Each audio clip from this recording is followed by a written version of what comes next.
l'Helicobacter pylori est une bactérie pathogène présente uniquement dans le corps humain.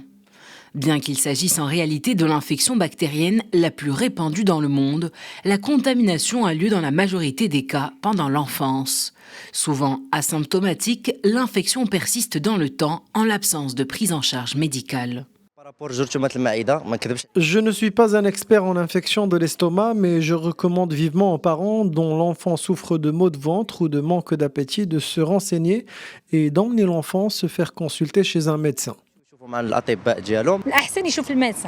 Il est préférable de ne pas avoir recours à une automédication et de plutôt aller voir un médecin pour éviter tout danger.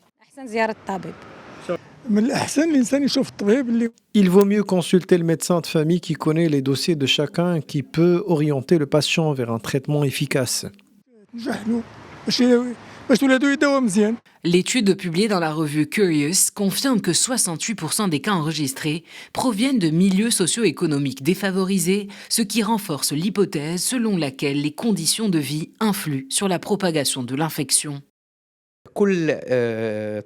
Les parents doivent rester vigilants dès qu'un enfant présente des maux de ventre sans aucune explication ou une perte de poids sans raison visible ou une perte d'appétit. Il est indispensable de se renseigner sur le cas de l'enfant et l'emmener voir un médecin. Présente le plus souvent des cas dans la muqueuse gastrique, l'Helicobacter pylori peut être à l'origine de gastrites, d'ulcères et de cancers de l'estomac.